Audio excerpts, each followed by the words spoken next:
बोलिए गणेश जी भगवान की, बोलिए लक्ष्मी नारायण भगवान की, बोलिए शंकर भगवान की, शालिग्राम भगवान की, तुलसा मैया की, गंगा मैया की, माघ महात्म की, तीर्थराज प्रयाग की, जयकारा शेरावाली दा बोल साचे। ओम गजाननं भूतगणादिसेवितं कपित्थजम्बूफलचारुभक्षणम् उमासुतं शोकविनाशकारकं नमामि विघ्नेश्वरपादपङ्कजम्। गुरुर्ब्रह्मा गुरुर्विष्णुः गुरुर्देवो महेश्वरः, गुरुः साक्षात् परब्रह्म, तस्मै श्री गुरुवे नमः। नमो ब्रह्मण्यदेवाय गोब्राह्मणहिताय च जगद्धिताय कृष्णाय गोविन्दाय नमो नमः। आकाशात् पतितं तोयं यथा गच्छति सागरं, सर्वदेव नमस्कार केशवं प्रति गच्छति। हे रामा पुरुषोत्तमा नरहरे नारायण केशवा गोविन्दा गरुणध्वजा गुणनिधे दामोदरा माधव। हे कृष्णा कमलापते यदुपते सीतापते श्रीपते वैकुण्ठाधिपते चराचरपते लक्ष्मीपते पाहि माम्। ॐ करचरणकृतं वा कायजं कर्मजं वा श्रवणनयनजं वा मानसं वा परार्धं विहितं विहितं वा सर्वमेतत्क्षमस्व। जय जय करुणाब्दे श्री महादेव शंभो, जय जय करुणाब्दे श्री महादेव शंभो। ओम शरणागत दीनार्थ परित्राण परायणे सर्वस्यार्ति हरे देवी नारायणी नमोस्तुते। बोलिए सियावर रामचंद्र भगवान की, ठाकुर जी महाराज की, गंगा मैया की, माघ महात्म की, तीर्थराज प्रयाग की, जयकारा शेरावाली दा बोल।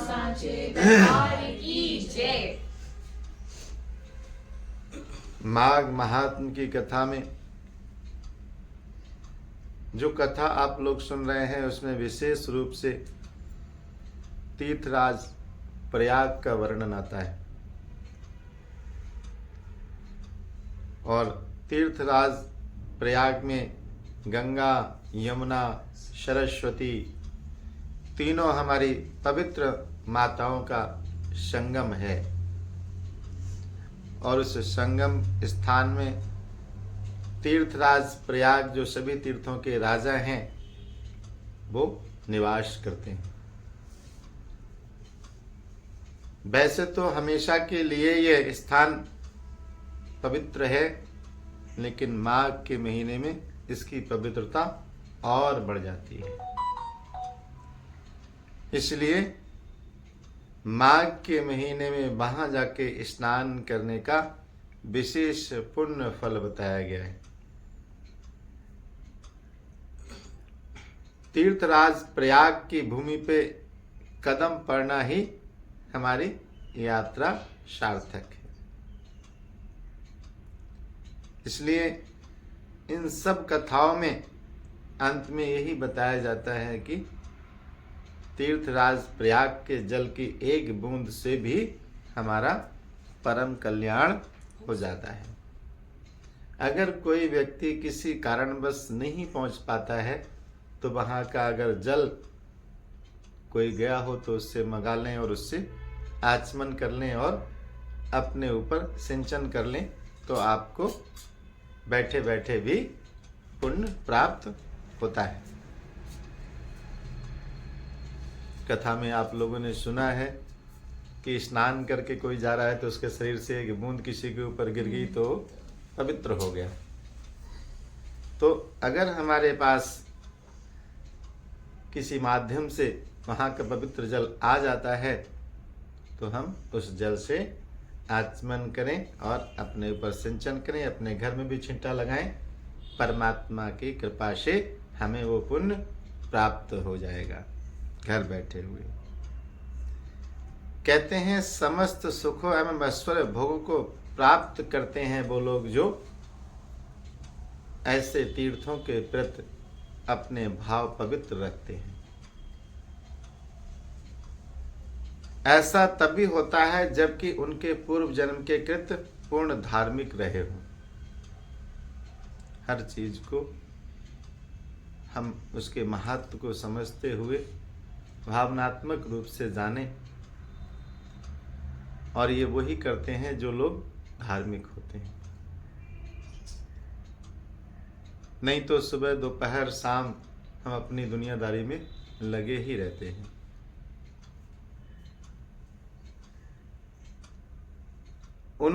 जिन्होंने गौ, भूमि, अन्न, वस्त्र, स्वर्ण इत्यादि पदार्थों का दान किया हुआ होता है, इनकी शक्ति से ही उनका प्रारब्ध उनके वर्तमान को सुखी बनाता है। अगर आज परमात्मा की कृपा से हम अपने घर परिवार में बच्चों के साथ सुख चैन से अगर दाल रोटी खा रहे हैं तो ये उस परमात्मा की बड़ी कृपा है। नहीं तो सांसारिक जीवों में बड़ी परेशानियां हैं। अगर प्रभु ने सुख के क्षण दिए हैं तो उनका एक बार नहीं बल्कि अनेक बार धन्यवाद है।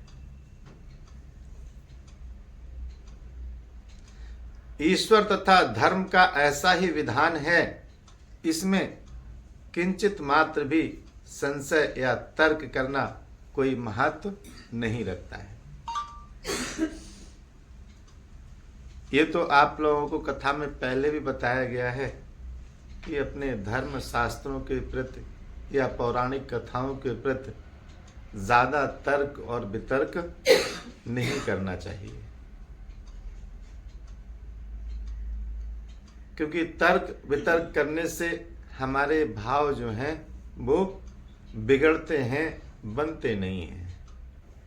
इसलिए पौराणिक कथाएं हों, चाहे किसी तीर्थ के विषय में उनकी पुराण इतिहास हो, जो भी लिखा है उससे सहर्ष श्रवण करना चाहिए, क्योंकि तीर्थों में तभी विशेषता है जब वहाँ पर कोई पुण्यात्मा व्यक्ति ने समय व्यतीत किया है और उन्हीं की वजह से वो पवित्र हैं। जहाँ भगवान का जन्म हुआ, भगवान ने लीलाएं की, वो तीर्थ बन गए। जहाँ किसी ऋषि महात्मा ने साधना तपस्या की, वो तीर्थ बन गए। किसी पहाड़ पे माता ने अपनी लीला की, वो पवित्र तीर्थ बन गए। किसी पहाड़ के ऊपर हमारे भोलेनाथ जी ने अपनी लीला की, वो पवित्र तीर्थ बन गए। तो जितने भी हमारे तीर्थ स्थान हैं वो सब इन प्रभु की ही लीलाओं के परिक्षेत्र हैं। कहते हैं बहुत सारे लोग तो ऐसे हैं कि तीर्थ स्थान में जाते हैं तो चप्पल जूता जो है परित्याग कर देते हैं, वहां पे वो नंगे पैर घूमते हैं। अब नंगे पैर घूमने का कारण क्या है? वो कहते हैं कि हमारे प्रभु ने यहाँ पर निवास किया है, हमारे पैरों में वो धूल के कण शायद कोई एक आध वहां बचा हो जहां प्रभु के पैर पड़े हो, तो हमारे शरीर से वो धूल स्पर्श हो जाएगी। वृंदावन की गलियों में भगवान लीला करते थे। जो लोग जाते हैं वृंदावन तो वो उस लीला का आनंद लेते हैं, और बहुत सारे लोग उस धूल मिट्टी को भी अपने मत्थे पे लगाते हैं। तो ये भाव है सब। जितने भाव से हम प्रभु को भजते हैं, प्रभु उतने ही भाव से हमारे सामने उपस्थित हो जाते हैं। इस भाव में कहते हैं, एक महात्मा जी थे, वो प्रतिदिन भगवान को माला पहनाते थे। मंदिर में जाते थे और प्रतिदिन भगवान को माला पहनाते थे और कहते थे कि मैं तुम्हें रोज माला पहनाने आता हूं और मैं प्रण कर रखा हूं कि मैं 12 वर्ष तक रोज तुम्हें माला पहनाऊंगा। लेकिन 12 वर्ष के बाद तुमको मेरे यहां आना पड़ेगा माला पहनने। तो वो प्रतिदिन एक माला अपने हाथों से बनाते थे और जाके उनको पहना देते थे। 1 साल तक उन्होंने पूरी माला पहनाई। तो 1 साल जब हो गया तब उनके कान में जाके कहा, सुनो 1 साल हो गया, अब 11 साल और बाकी हैं, उसके बाद तुम आओगे मेरे पास माला पहनने। 2 साल हो गया तो 2 साल के बाद फिर उन्होंने बोला, अब 2 साल हो गए, अब 10 बचे हैं, जान लो 10 साल के बाद तुमको आना है मेरे पास। ऐसे करते करते पूरे 12 साल व्यतीत हो गए। और 12 साल व्यतीत होने के बाद जब कल 12 साल होने हैं तो कान में उनके बोल के, कल पूरे 12 साल हो जाएंगे, अब कल मैं नहीं आऊंगा तुमको माला पहनाने, अब तुमको आना पड़ेगा। तो कोई बात नहीं, अब वो जो है माला रोज पहनाते थे। अब ठाकुर जी की आदत पड़ी थी उनकी माला पहनने की, और वो अपनी कुटिया में बैठे कि आज तो मैंने उन्हीं को बुलाना है, जाना नहीं है। तो बेचारे इंतजार कर रहे हैं और ठाकुर जी भी लीलाधारी हैं, वो आए ही नहीं। तो उसने सोचा कि बताओ, देखो इतने बेमुरब्बत हैं, 12 साल तक मैं रोज आता, एक दिन आ नहीं सकते हैं ये, इनको आना चाहिए। तो वो नाराज हो गया। कोई बात नहीं, ऐसा प्रेम किस बात का कि हम ही कर रहे हैं, तुम कोई नहीं रहो। तो नाराज हो गए। अपना उन्होंने जो नित्य क्रिया करते थे करते रहे, और उसके बाद माला को अपनी झोली में डाल लिया और अपना जो भिक्षाटन करने जाते थे चले गए। तो वो कुछ दूर गए दूसरे गांव में, और वहां से कुछ जो मिला खाने पीने का, तो उसको ग्रहण करने के लिए रास्ते में एक पेड़ के नीचे बैठे थे। तो वहां पे कुछ ग्वाल वाल जो है गाय चरा के इधर से जा रहे थे। तो उसी में से एक छोटा सा बच्चा आया और उनकी गोद में आके बैठ गया। कहा, बाबा भूख लगी है, हमें नहीं खिलाओगे? तो कहे कि खा लो। तो उन्होंने बढ़ा दिया उनके आगे। तो उनका, नहीं बाबा मेरे हाथ तो बहुत गंदे हैं, धूल मिट्टी लगी हुई है, अपने हाथ से खिला दे। तो वो जो मिला था उन्होंने अपने हाथ से खिला दिया। अब खा लिया, और खाने के बाद फिर कहा, बाबा जो झोली में माला रखा है वो नहीं पहनाएगा?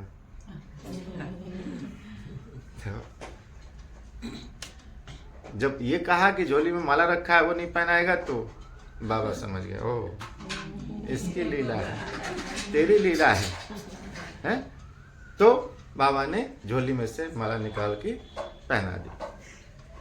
अब जब झोली में से माला पहना दी तो बाबा कृतार्थ हो गए, गदगद हो गए।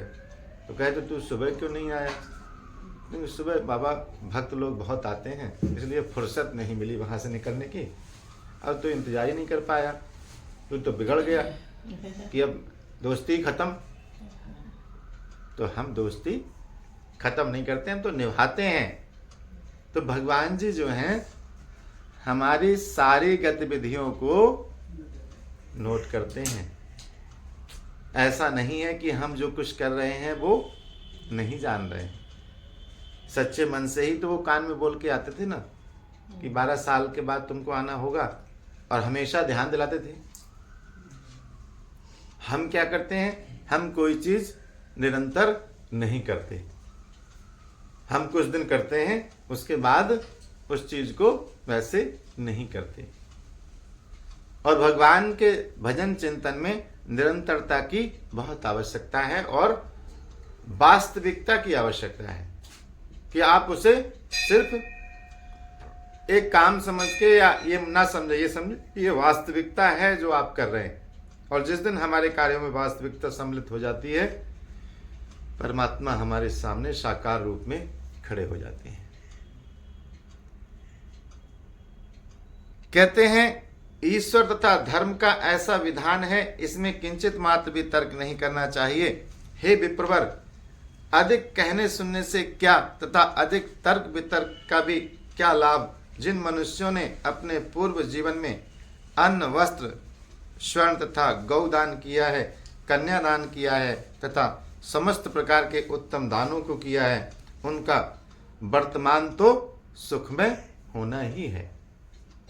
क्योंकि अगर आपने अच्छा कर्म किया है तो उसका फल परमात्मा हमें अवश्य प्रदान करते हैं।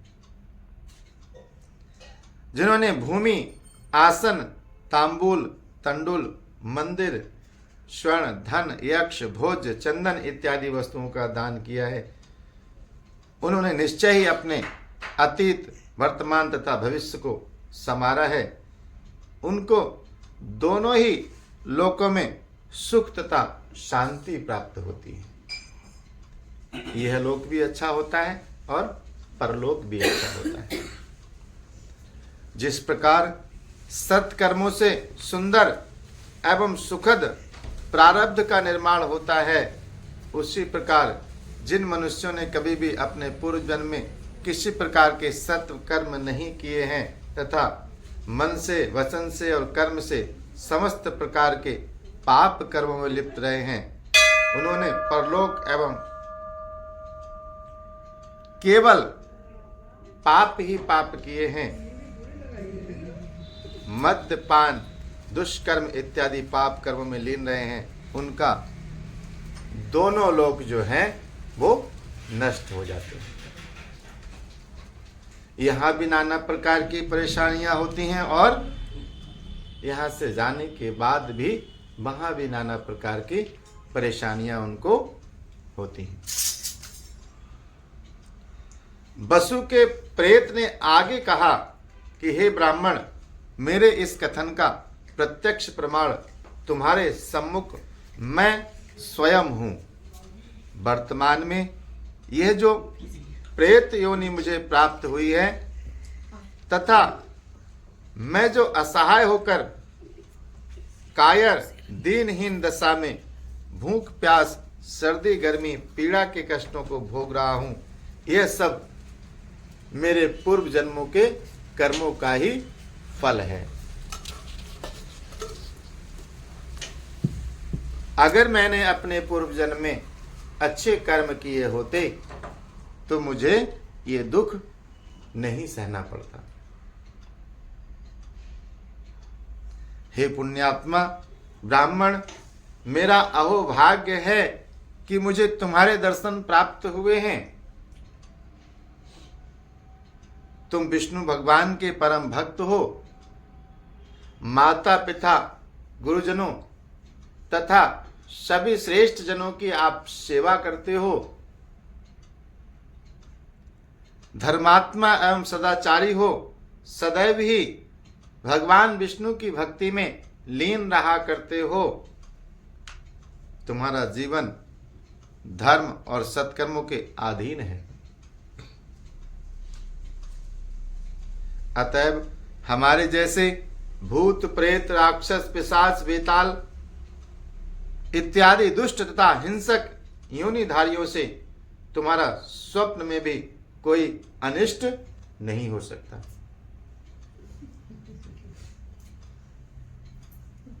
ये उनका अनिष्ट नहीं कर सकते जो लोग धर्म कर्म में रुचि रखते हैं, उनके आसपास भी नहीं भटकते।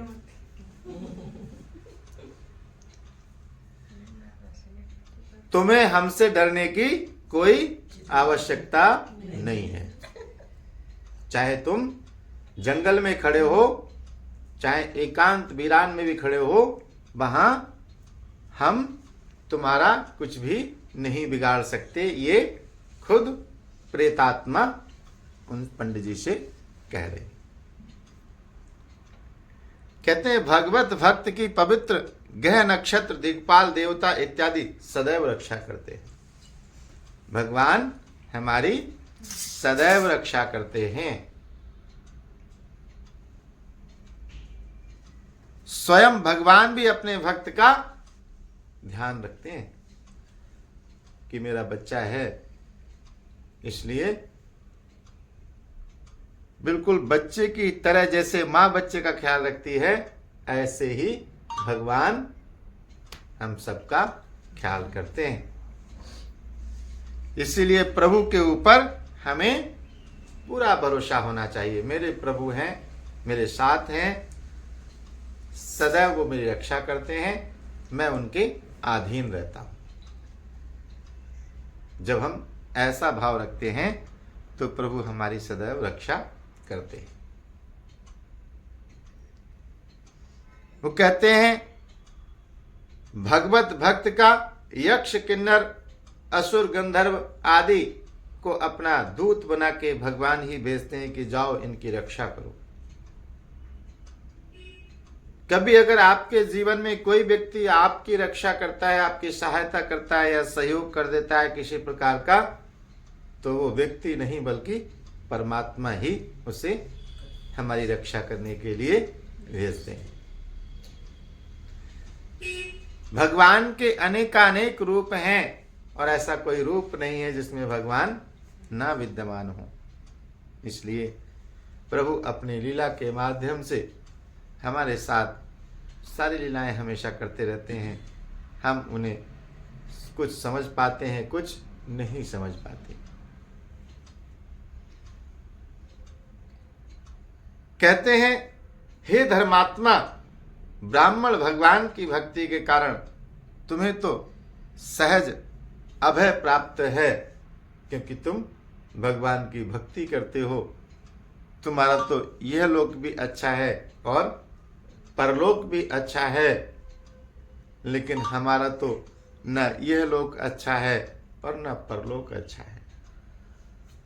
लेकिन आज अगर आपसे मेरा ये वार्तालाप हो रहा है तो मुझे लगता है कि परमात्मा ने हमारा भी कल्याण करने का निश्चय कर लिया है, तभी आपके दर्शन हुए हैं।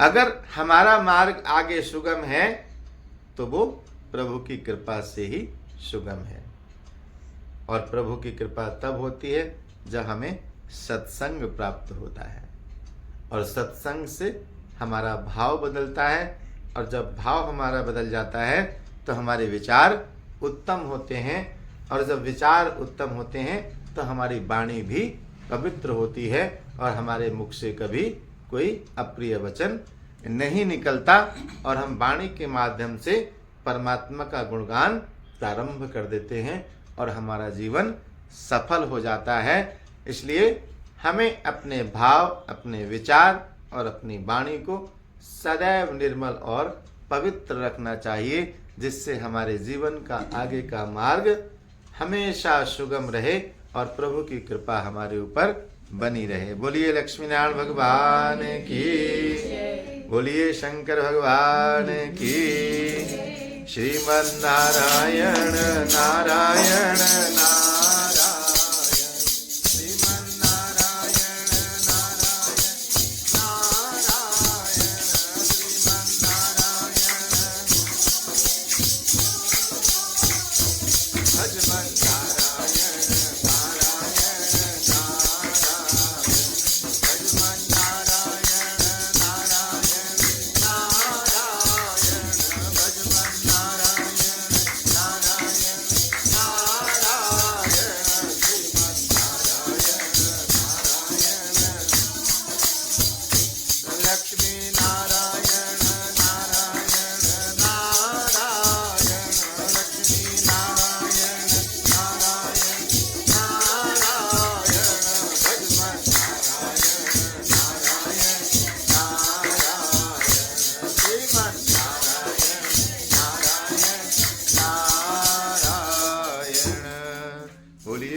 नारायण भगवान